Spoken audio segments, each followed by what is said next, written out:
నమస్కారం. తీర్థయాత్ర కార్యక్రమానికి స్వాగతం. సాక్షాత్తు శ్రీ మహావిష్ణువు అవతారమైన శ్రీకృష్ణ భగవానుడు సత్యభామ సహితుడై నరకాసురు వధ చేసి లోక కళ్యాణం చేశాడు. నరక చతుర్దశిని పురస్కరించుకొని ఈరోజు శ్రీకృష్ణ పరమాత్మ కొలువైన ద్వారకా క్షేత్ర వైభవాన్ని, అక్కడి ఆలయ విశేషాలను మీ ముందుంచుతుంది మీ తీర్థయాత్ర.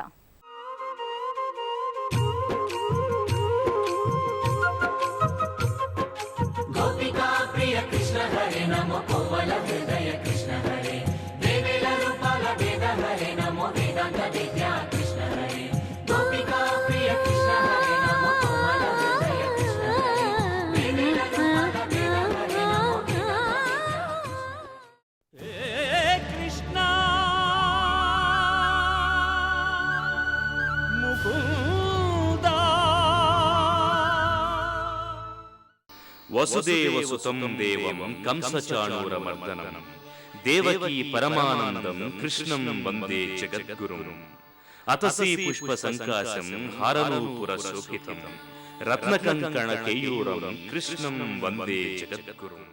శ్రీకృష్ణుడు లీలామయుడు.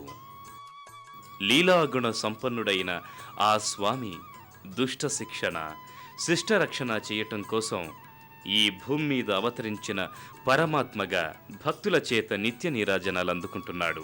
ప్రాణమున్న ప్రతి జీవికి హృదయము, మనస్సు ఉంటుందని, జీవుల పుట్టుకలో తారతమ్యాలే తప్ప జన్మలలో కాదని చెప్పిన మహనీయుడాయన మయూర పింఛాన్ని తలలో ధరించి గోపాలకృష్ణుడిగా చరితార్థుడయ్యాడు. కారాగారంలో జన్మించి వ్రేపల్లెలో పెరిగి బృందావనంలో విహరించి మధురా నగరంలో నడయాడిన శ్రీకృష్ణుడు తన నిర్యాణం వరకు ఉన్నటువంటి ప్రాంతమే ద్వారకా.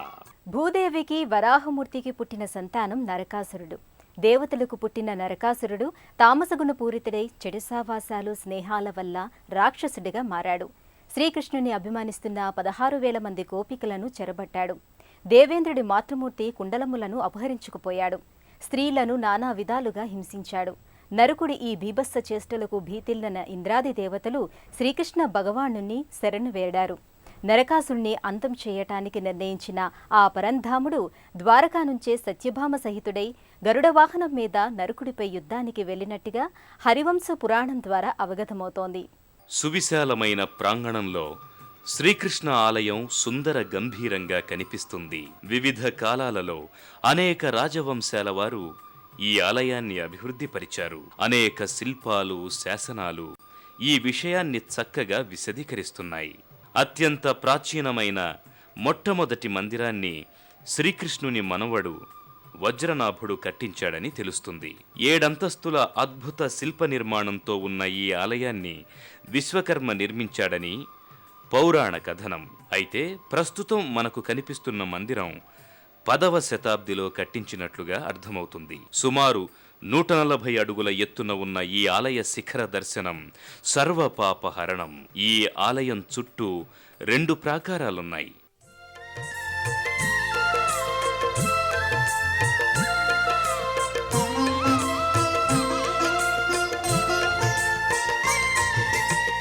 वसति दशन शिखरे धरणी तव लग्न शशिनि कलंक कलेवनि माग्ना केशवाधृत सुकर रूपा केशवाधृत सुकर रूपा जय जगदीश हरे जय जगदीश. నరకుణ్ణి సంహరించడానికి శ్రీకృష్ణుడు పూనుకున్నది మొదలు శ్రీకృష్ణుడు ద్వారకా నగరం నుంచే నరకాసురుణ్ణి తుదముట్టించడానికి పథకరచన చేశాడట.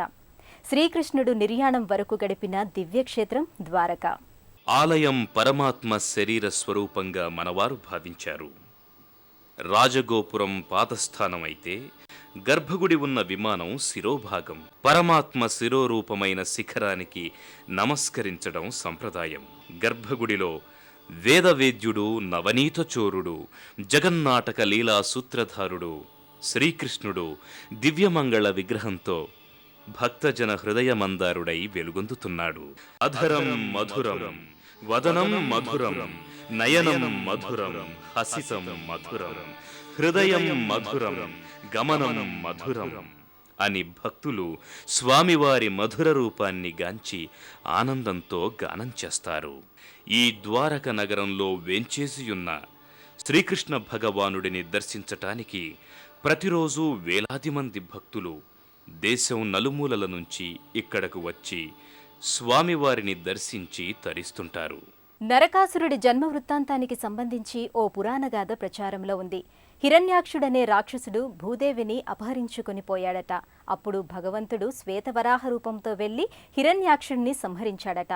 ఆ సమయంలో భూదేవి వరాహస్వామిని మోహించగా వరాహమూర్తి ఆమెకు పుత్రుణ్ణి అనుగ్రహించాడట. నరకాసురుడు 27 మహాయుగాల పాటు భూదేవి గర్భంలో ఉండి అనంతర కాలంలో జన్మించాడట. పూర్వకాలంలో ద్వారక ఉన్న ప్రాంతాన్ని సౌరాష్ట్రమని పిలిచేవారు. ఇప్పటికీ ఈ ప్రదేశాన్ని కొంతమంది సౌరాష్ట్ర ప్రాంతంగానే సంభావిస్తుంటారు.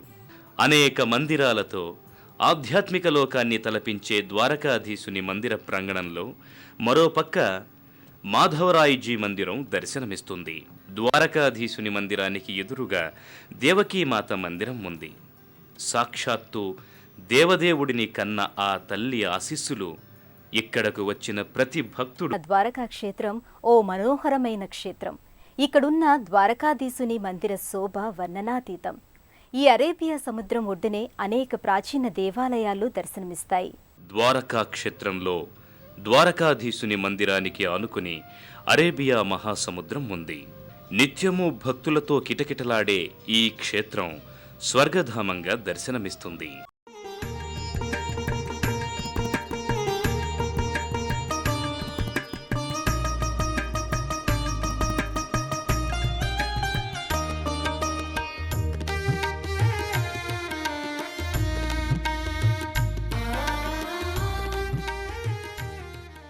ఒకవైపు గంభీరమైన శబ్దాన్ని చేసుకుంటూ ఎగిసిపడుతున్న అలలు, మరోపక్క భక్తి పారవస్యంలో గోమతీ ఘాట్లో స్నానాధికాలు చేస్తున్న భక్తులు, ఇంకొక వైపు ప్రాచీన దేవాలయాల సమూహం.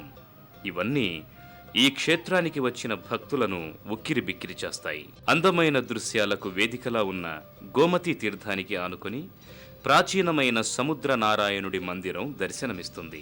దాదాపు సముద్రపు నీటిలో ఉన్న ఈ ఆలయం అత్యంత మహిమాన్వితమైనది. ఈ ఆలయంలో సముద్ర నారాయణుడితో పాటు గోమతీమాత, కృష్ణ భగవానుడు దర్శనమిస్తారు. ఇక్కడ ఈ ఆలయంలో ఓ చోట శ్రీరాముడి పేరుతో ఉన్న ఓ రాయి నీటిలో పైకి తేలుతూ దర్శనమిస్తుంది. ఈ ప్రాంగణంలోనే దుర్గామాత కూడా దర్శనమిస్తుంది.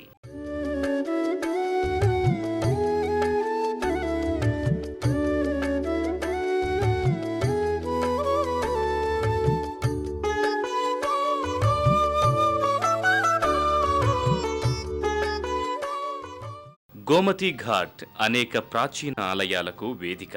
జగన్మోహనుడైన శ్రీకృష్ణుడి పాదస్పర్శతో పునీతమైన ఈ దివ్యధామంలో అడుగుకో గుడి దర్శనమిచ్చి ఆధ్యాత్మిక చింతన అవసరాన్ని గుర్తు చేస్తుంది. 1604వ సంవత్సరంలో కట్టబడినట్లుగా చెప్పబడుతున్న ఈ దివ్యాలయంలో శ్రీకృష్ణ భగవానుడు దర్శనమిస్తాడు. అలాగే ఈ ఆలయానికి సమీపంలో గోమతీమాత మందిరం ఉంది. గోమతీమాతతో పాటు మహాలక్ష్మి అమ్మవారు కూడా దర్శనమిచ్చే ఈ ఆలయం నిత్యం భక్తులతో రద్దీగా ఉంటుంది. దీనికి సమీపంలో ఉన్న రాధా దామోదర్ మందిరంలో దామోదరుడు, రాధ దర్శనమిస్తారు.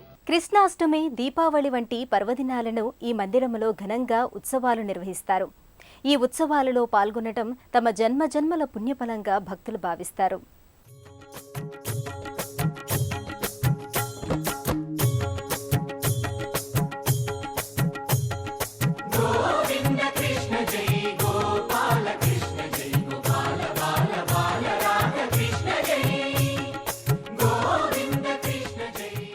ముగ్ధ మనోహరంగా భక్త మనోభీష్టంగా ఉన్న కృష్ణుడికి సంవత్సరం పొడవునా అనేక విశేషమైన అర్చనా ఉత్సవాలు జరుగుతాయి.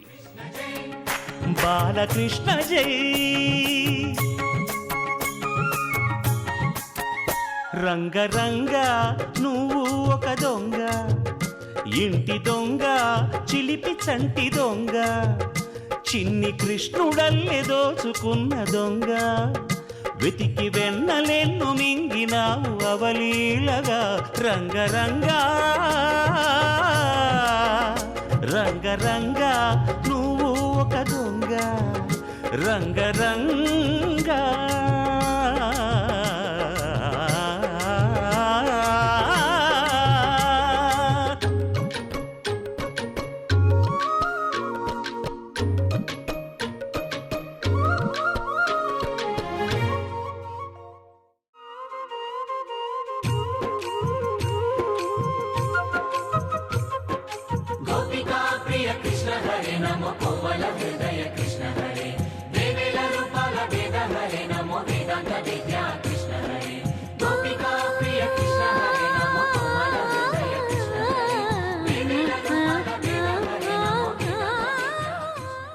జగన్మోహనుడైన శ్రీకృష్ణుని పాదస్పర్శతో పునీతమైన నేల ద్వారక.